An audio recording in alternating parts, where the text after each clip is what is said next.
이갈이 이악물기를 완화시키는 방법은 총 3가지가 있는데요.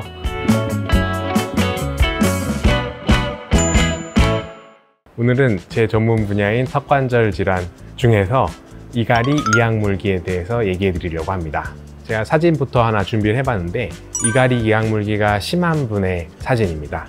사진을 보면은 누가 봐도 조금 비정상적인 모습들을 볼 수 있는데, 여기는 이제 보철물이 있는 거고, 이쪽 치아들을 보시면은 앞니가 이제 많이 달아있는 모습, 작은 어금니도 달아있는 모습을 볼 수 있죠.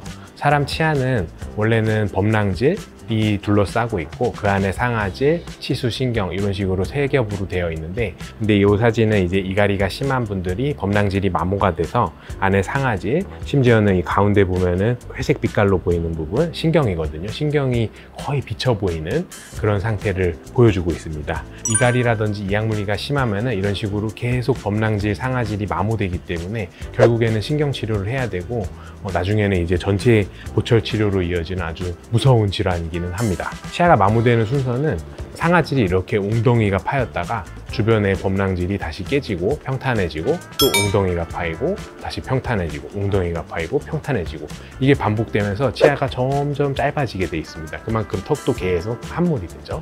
이런 데 사진을 보면은 주변에 상아질이, 웅덩이가 움푹 파였다가 범랑질이 또 깨져나가고 있는 모습을 볼 수 있고, 1년 뒤에 왔을 때 보면은 다시 평탄화된 사진을 볼 수 있습니다. 이런 데 보면은 이제 가운데 신경이 노출된 것을 볼 수 있죠. 신경이 이렇게 보여도 실제로 그 구멍이 뚫리진 않거든요. 근데 어느 순간 그냥 아파서 옵니다. 씹을 때 뭔가 아프고 계속 애리하고 하면은 신경 치료를 하면은 증상은 회복이 되지만, 이렇게 이미 짧아진 치아들은 회복하기가 상당히 어렵습니다. 이걸 하나만 보철을 하는 거는 불가능하거든요. 전체를 다 보철 치료, 크라운 치료를 해야 되기 때문에 상당한 비용이 들고 환자분들도 고생을 하게 돼 있습니다. 다른 분 사진을 한 번 더 보여드릴 건데, 사진을 보면은 마모의 단계를 많이 보여주거든요. 이 어금니 같은 경우에 이렇게 노랗게 보이는 부분이 이제 상아질이 보이는 부분이라 마모가 이제 진행되고 있음을 알 수 있고, 이 작은 어금니 부분 보면은 상당히 이제 깨져 있고 거의 신경도 다 노출돼 있고요. 앞니 같은 경우에도 씹는 면이 노랗게 되어 있죠. 이런 경우 전부 상아질이 드러나서 계속 마모가 되고 있음을 알 수 있습니다. 이런 경우 이제 이분은 크라운 치료를 하고 앞니는 레진으로 덧대는 치료를 해서 예방적인 치료를 좀 했습니다. 이 사진 같은 경우에는 아까만큼 마모가 진행된 경우는 아닌데요. 치경부 마모증이라 그래서 치아와 잇몸 경계부를 치경부라 부르거든요. 이악물기, 이갈이가 심한 분들은 여기 부분이 이제 깨져나가게 됩니다. 그럼 사진에서 보듯이 이렇게 또 갈색 부위가 보이죠. 치아가 깨져나가서 여기가 노출된 것을 치경부 마모증이라고 부릅니다. 이런 경우에는 여기 이제 레진이라는 재료로 덧대 주시면은 더 마모되는 것을 조금은 예방을 할 수는 있습니다. 그래서 보통은 이를 갈면은 좌우로 이런 식으로 왔다 갔다 하면서 이를 갈아서 치아에 씹는 면이 마모되고, 옆에 이제 치경부라고 하는 데가 마모되는 치경부 마모증이 생기는데요. 아까 제가 처음에 보여드린 사진들이 한순간에 그런 식으로 막 달아나가는 게 아니라 정말 매일매일의 그 이런 반복적인 힘이 작용하면서 치아가 달아나가는 거거든요.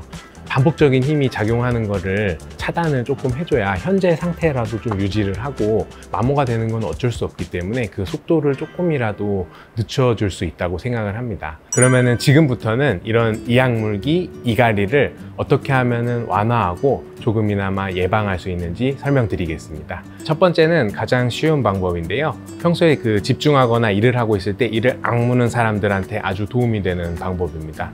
사람이 치아를 악물면은 주변에 저작근이라 그래서 교근, 측두근이 활성화되는데, 그래서 이를 떨어뜨려 놔야 되거든요. 혀를 이용해서 혀를 윗니 치아의 뒤쪽 입천장에 대면 되거든요. 을 하면은 혀가 입천장에 붙잖아요. 을 했을 때 그 포지션에서 이 길이는 떨어지고 혀는 입천장에 닿은 상태, 그 상태를 유지하면서 집중을 하면은 이 길이 앙 무는 습관을 조금은 고칠 수는 있습니다. 한순간에 고쳐지진 않고요.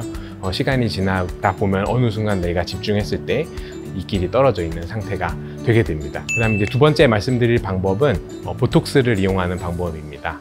대부분 우리나라에서는 미용 목적으로만 맞는다고 생각하시는 분들이 꽤 많습니다. 하지만 치과에서는 턱관절 질환이 있으신 분들한테 보톡스를 놔드리면은 보톡스 자체가 턱 근육의 힘을 줄여줄 수 있기 때문에 도움을 줄 수 있습니다.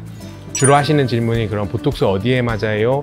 하시는데 보톡스는 교근에 맞고 측두근에 맞고 이런 식으로 그럼 양쪽에 2개죠. 여기 4군데 정도 맞게 되고요. 보톡스는 이제 유닛 단위를 쓰는데 각 부위마다 보통 25유닛씩 맞게 되겠습니다. 보톡스 맞는 주기는 보통은 3개월에서 한 번 정도씩 쭉 맞아주면 좋은데 이유는 보톡스는 우리 몸에서 한 6개월 정도면 100% 다 분해가 됩니다. 그렇기 때문에 턱관절 질환이 심한 분들은 3개월에 한 번씩 맞으라고 꼭 말씀을 드립니다. 세 번째 방법은 스플린트를 이용하는 방법입니다. 이 세 번째 스플린트는 직접적으로 치아의 마모를 예방할 수 있는 방법입니다. 예를 들어서 아까 설명드린 모든 방법들은 실제로 치아가 마찰되는 것을 억제하지는 못하거든요. 근데 이 스플린트라는 거는 밤에 잘 때 치아랑 치아 사이에 스플린트 기구를 하나를 개재시켜 놓기 때문에 실제로 내가 이를 악물거나 이를 가는 사람들도 치아가 갈리지 않고 플라스틱 스플린트가 갈리게 되어 있는 구조입니다. 보철물들도 수명이 있고 깨질 수가 있거든요. 더군다나 이갈이가 심한 분들은 그 보철물 수명이 더 짧기 때문에 어금니 쪽에 임플란트 하신 분들한테는 스플린트를 착용하는 것도 괜찮습니다 라고 설명드립니다. 시중에 이제 스플린트를 많이 살 수 있거든요. 저는 사실은 그다지 추천을 드리지는 않고요. 어떻게 그런 제품들을 사용하라고 하냐면은 이 밤에 내가 입안에 뭔가를 끼고 잔다는 게 생각보다는 많이 어렵습니다. 그거를 테스트해보는 용도로 사용하는 건 전 좋다고 생각이 들어요. 그 다음에 이제 그게 괜찮았으면은 치과에 오셔가지고 정밀하게 본을 뜨고 기공소에서 만들어 와서 장착을 하면 좋겠습니다. 가장 큰 차이점은 뭐냐면은 치과에는 교합이라는 단어가 있는데 사람 입은 가만히 있지 않거든요. 계속 움직이잖아요. 움직이는 그 동적인 교합을 내가 그 스플린트라는 장치에 부여를 했느냐 안 했느냐 고려를 체크를 했느냐 안 했느냐거든요. 인터넷에서 내가 그냥 사오는 스플린트는 그런 것들이 전혀 없습니다. 그냥 본 떠서 그냥 위아래 맞물리는 관계만 체득을 하거든요. 그렇게 되면은 가장 문제는 나중에 교합 변화라든지 부정교합을 유발할 수 있기 때문에 외부에서 만들어 온 스플린트는 끼고 잘 수 있는지만 테스트해보는 용도로 권장드립니다. 오늘은 이갈이 이악물기에 대해서 알아봤습니다.